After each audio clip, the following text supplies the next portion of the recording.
I'll kind of read through these and kind of give you a summary breakdown, but you can use these here as reference for yourself when we're talking through how we talk about the different parts of schematics. We are not just talking about graphic lines. We're talking about a couple different things that are layered onto a line connection between two pins of a device. Between two pins, we obviously have the graphic line that connects them. We're calling that the logic line. Defines a connection between devices, and it can have two things added onto it. The first is a signal, and the second thing is a physical wire property. So we can make a logical connection between two pins, and then we can assign a physical wire to that line, and we can assign a signal to that line. Connection properties do carry wire info as well, and you'll see that we can add attributes like we do to devices to connections themselves. A node is a library object, a green icon that allows a wire to connect to the symbol. We have ports, which are connection points on the symbol to which a logic line or in turn a wire can be connected to. And then we have the origin of our symbols. So the origin of the symbols are incredibly important because they define the grid that we use for lining up the pins of symbols. We also have that jump to ID that we looked at in our early exercises in panel, where we can jump from one device on the panel to its location in the device tree to its location on the schematic. Similarly, we have off-sheet jumps where we can jump from one sheet to another, which allows us to carry physical wires and signal lines from one sheet to another. The last one we'll talk about is jumpers, which are those physical connections between devices. So terminal block jumpers have a different property, but they're still treated like wires. And I think that's the important thing to remember for jumpers in DTM. Even though we're using a physical jumper, we treat them like wires, where there's a logic line between the two terminal jumper pins. And with that, we carry a physical hardware piece as opposed to a wire. But it will be represented a lot like a wire in a schematic sense.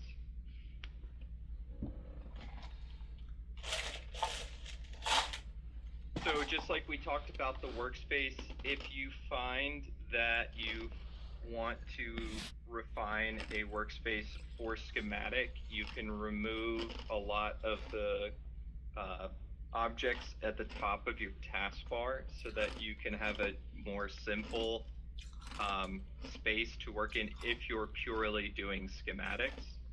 So this can be a different arrangement. You can get rid of a lot of the objects that are related to panel, or move things down to the bottom of the taskbar so that they're easily accessible.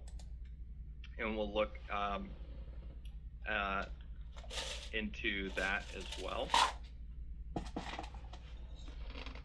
For schematic specific settings, I would say that panel settings and schematic settings, I'd say that panel settings are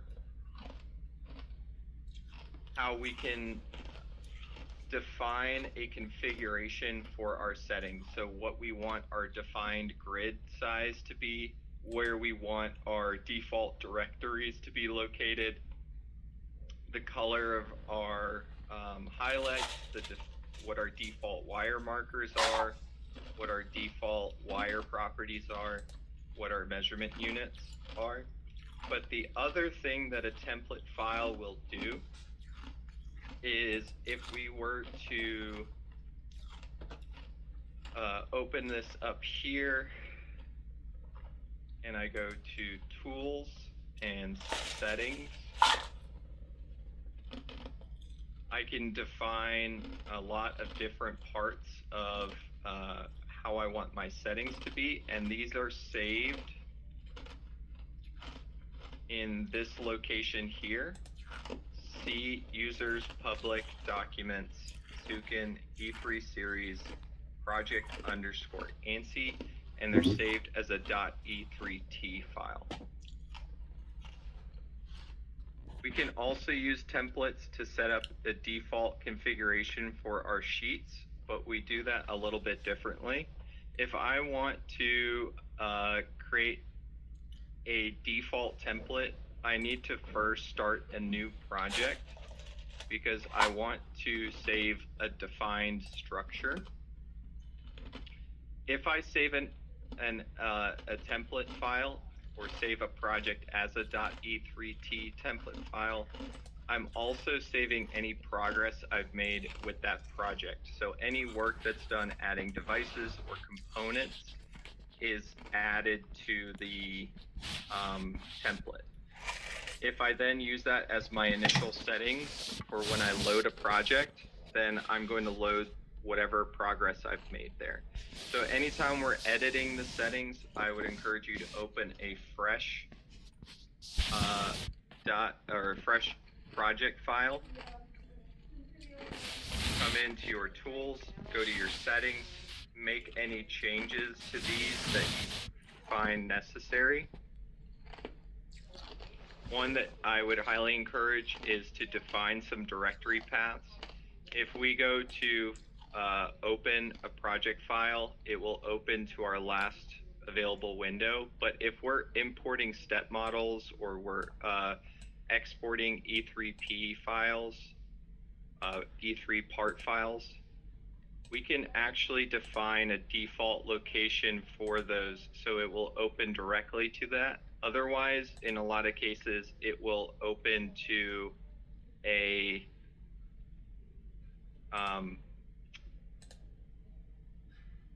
temp folder, which we don't want for exports, we don't want for imports. Obviously, we want to define these because they're different for each organization. You want to have these in a probably coming from a network location.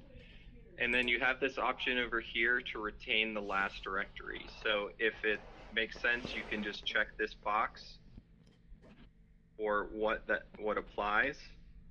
And then it will retain whatever that last location was anytime you want to export a drawing file or export a DXF, import, etc. So we could say, okay, these are my files, or I want to retain a certain location. I make these changes. I could even come in here and add another sheet if I wanted to, and say I want to have a third sheet that is a schematic sheet. We'll call it 0. Hit OK. Now it adds this sheet. Now I could have a whole structure of a sheet layout with no parts placed yet, at which point I could file, save as, and instead of saving as a .e3s file, I would save it as a .e3t file. This would save the configuration of my settings. It would save any sheet layout or structure that I had. And then if I want to open up a default structure, I can go to File, Open. I'll go to my default location here.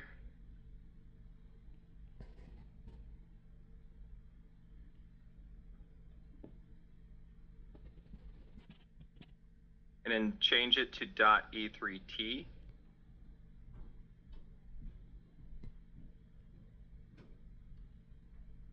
And now I have my standard settings in Project ANSI, and I have a database ANSI structure, but I could also just open up a standard product template as well. So if I open up this template here,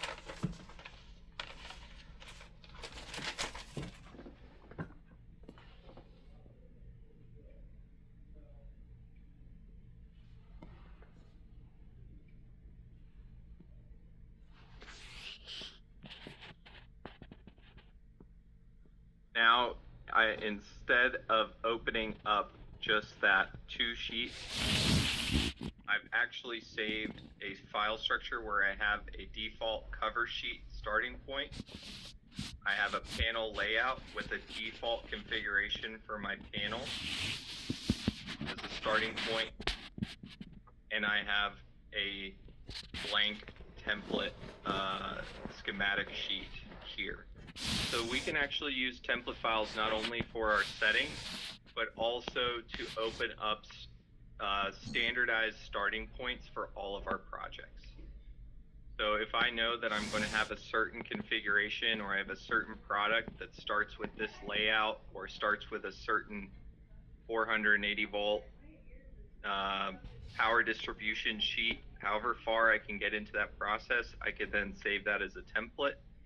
Now, if I want to load settings, let's say that I have a separate settings file that I want to apply just the settings to this project, then I would go to reload settings, and I could choose my standard template, which holds all of just the settings part here, and load that into this project.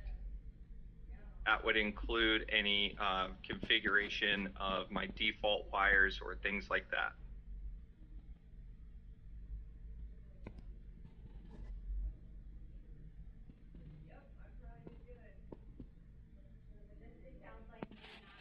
In line with what we were, some of the questions that folks were asking before the break here, if I go to connection, I go to cores, wires,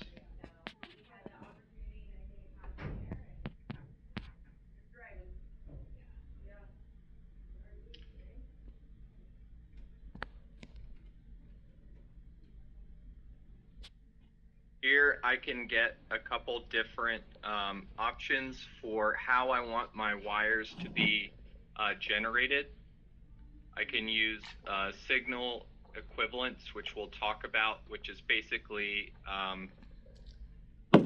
how we want signal to pass through symbols in our schematics. The best way that I can describe that is like if you have continuity on one side of a terminal block and you put the meter on the other side and it rings out for continuity, then there is signal equivalence. 24 volts comes in one side of a device. We want that to come out the other side. If we want that to be enabled, we want to say use signal equivalence.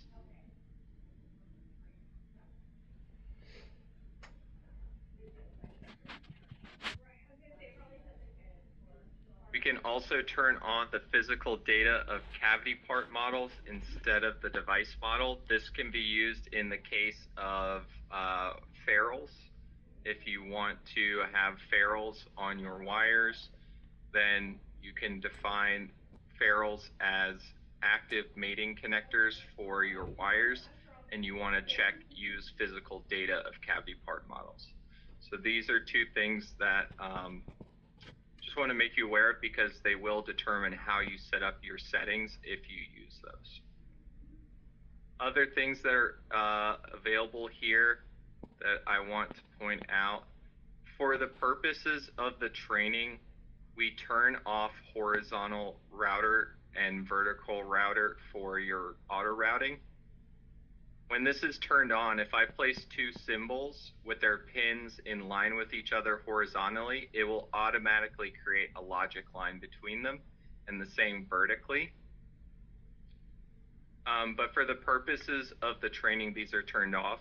If you want to turn these on your local install of DTM later on, once you kind of have a good understanding of how the schematic connections are made, then you can do that. And that just is something that is an automated feature that's just been disabled for the training.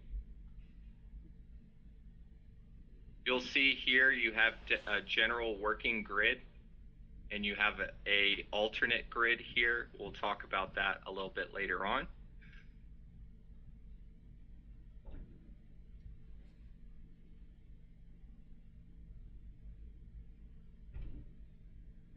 The other thing that's worth pointing out here is in our display, we do have the option to show T connections or open line ends.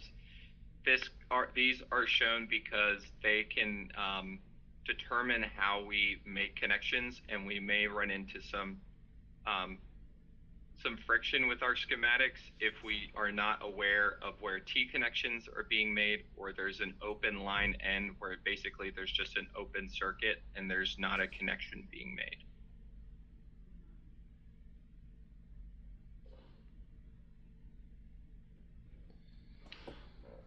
I'm going to bring up this agile mindset real quick. It's something that's important to consider as you're taking this training and you're moving forward with integrating DTM into your processes at your companies. As far as how it looks from a integrating DTM perspective, you're obviously making a change from the current way that you're using software to generate your drawings. What we want to understand is what is the best way to start transitioning over to DTM. The way that we would recommend from our team's perspective is to highlight 1, 2, or 3 initial projects that you want to build in DTM. You want to understand what the requirements are for building a project in DTM. That's going to include a library of parts that has everything you need for that bill of materials for that project. Now, obviously, there's a lot of parts and in the market, in our industry. We are not here to tell you that we have every part. You will be required to build parts to use for your projects. However, we do have resources like the Component Cloud and ECAD port where you can get a good head start on collecting those parts for your projects. But to take something that can feel a little bit overwhelming and to simplify it down, agile means just breaking things down into actionable pieces that we can accomplish. The first thing you want to focus on is your first project, a bill of materials for that first project. Those would be the requirements. The requirement would be completing your first design in DTM for a project. You want to collaborate with key stakeholders in your organization. That could be from the manufacturing side, that could be from procurement, it could be from your management, to understand what needs to change or what things will need to be done to move or transition to DTM from your existing processes.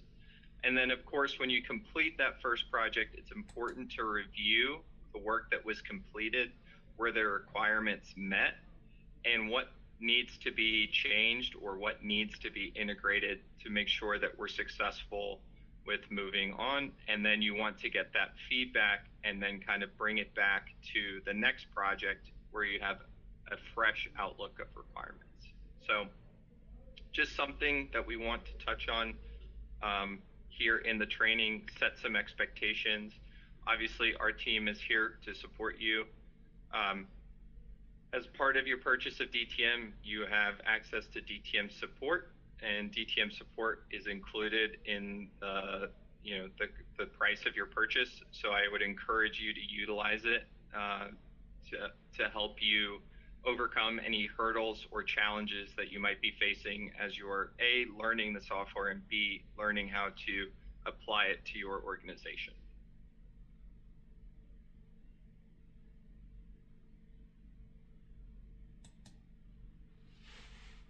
So first we'll look at some general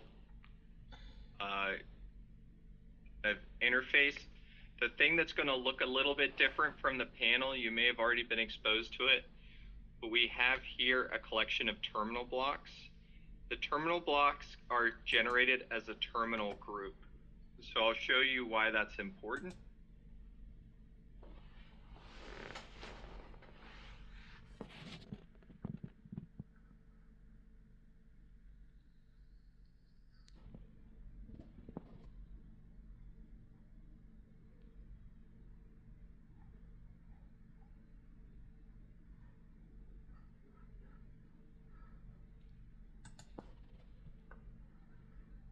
So here I have my grid.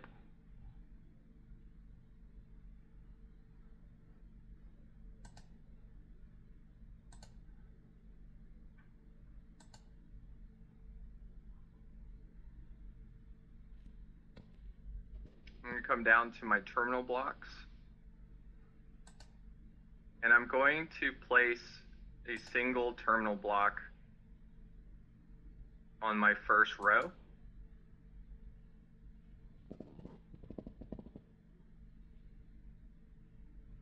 Thing you'll notice first is that what DTM creates is first is a terminal block group, then a group of terminal blocks within that group, and then obviously the symbol, and that symbol contains 4 ports. These 4 ports belong to each connection point on this terminal block. And then finally, you have that model that is unplaced in our project. So you'll notice that I created an E1 terminal block group here. First thing you want to consider is if I'm creating a terminal block group, it's a group that I want to have associated together. So it could be all the positive 124 or 120 volt power distribution blocks. I want to right click and select insert multiple and say we have 10 terminal blocks for my positive power distribution here.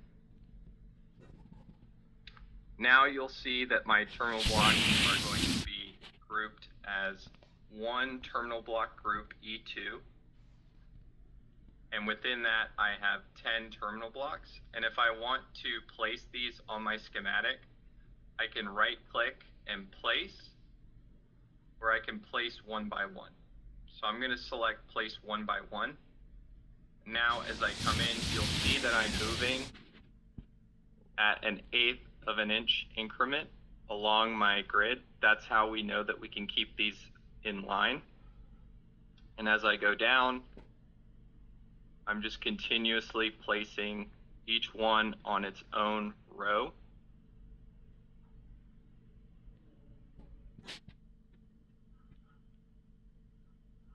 Until they've all been placed. So this terminal block group is important.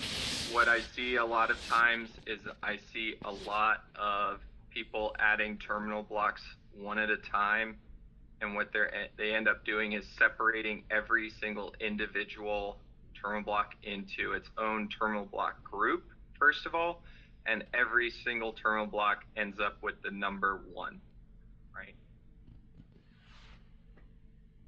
That's the first thing we want to be mindful of.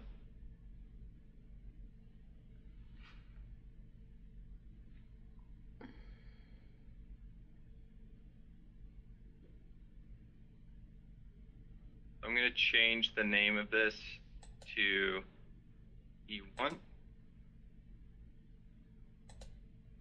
Now I can also change the numbering of these terminal blocks by highlighting and right-clicking.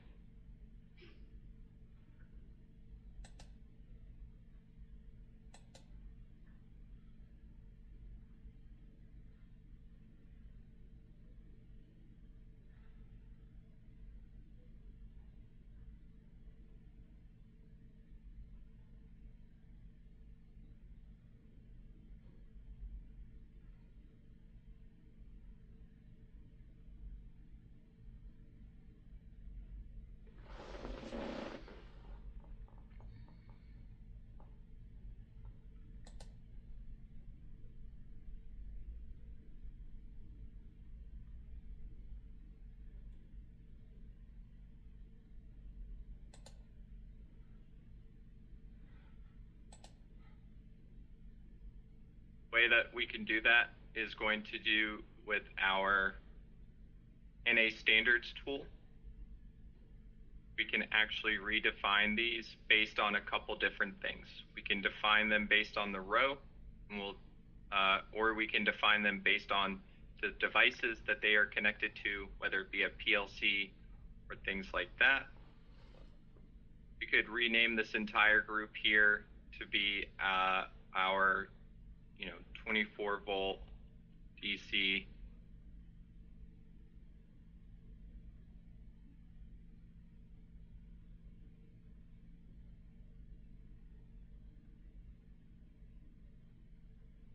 And then if we were to make a connection here, I'm going to place.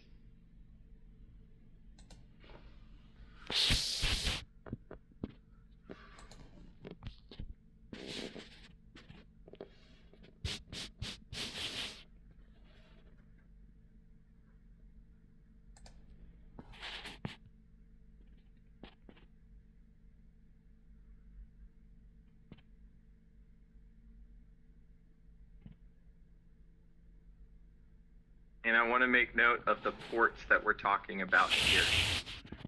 So even though this is the same device, it's a single symbol, I have 4 ports. A port for the top, the bottom, and then the jump to the left and a jump to the right. Now it doesn't matter which one, which direction we go. We can come down, we can always define that later on. And then make a logical connection to another terminal. And then if I hover over this logic line, you'll see that I get a system generated signal, which we don't need to be worried about. These only are there to distinguish between the fact that all of our signals have to be unique, but we have not applied a physical wire property to this yet. We have simply just made that logic line that I mentioned earlier.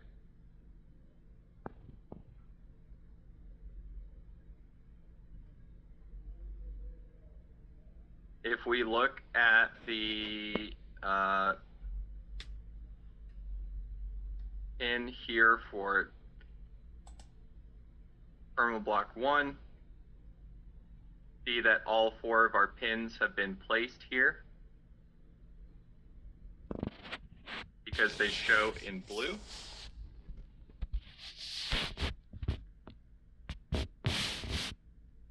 Next, we're going to look at the structure of a connector. So a connector can have one additional feature to it that is not only placed or unplaced, but mated or unmated. So when we make a connection between 2 connectors, we can define whether those connectors are made with without a mating or with a mating. So on this side, we'll go and grab our connector here.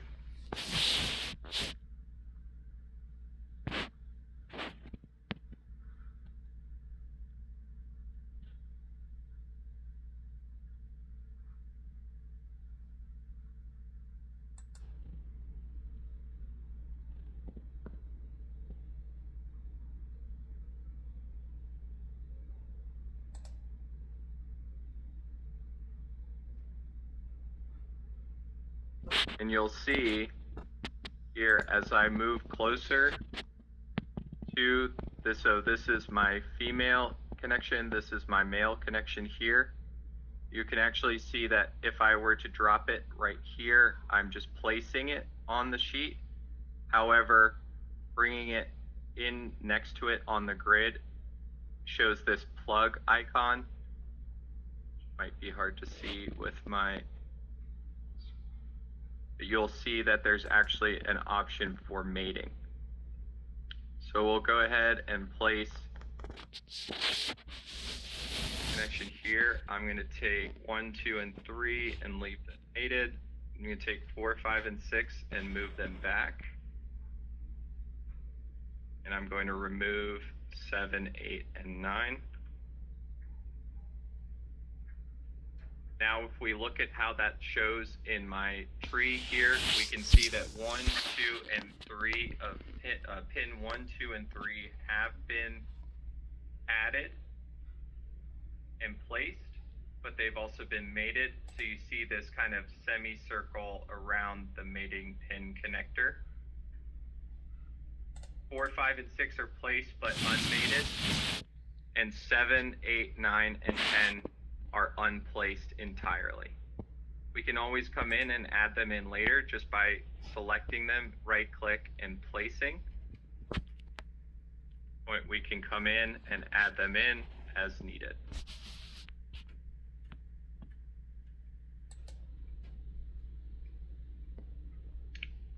The other thing to point out with these pins is the ability to rotate them and mirror them.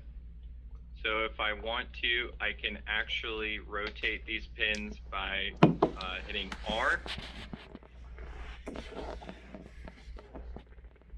Now they're 9, 8, and 7.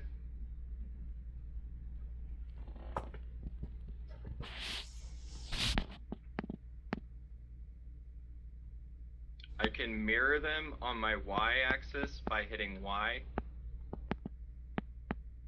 And I can mirror them on my x-axis by hitting X. Back here. Now I have 7, 8, and 9 back in my original orientation.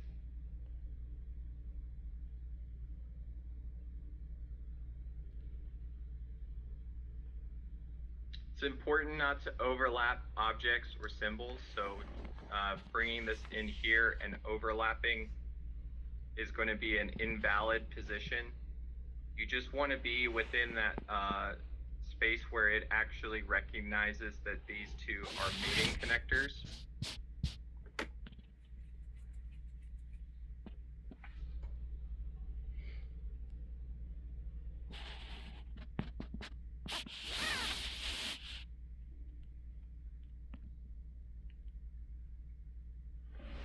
And you can see which one is the active mating connector for this male connection by the active mating connector drop down here. We can actually define a different option here if we needed to, where we could define what our correct active mating connector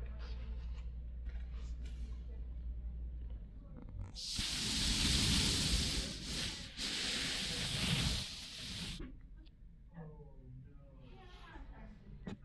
So this first exercise, we're just going to be opening up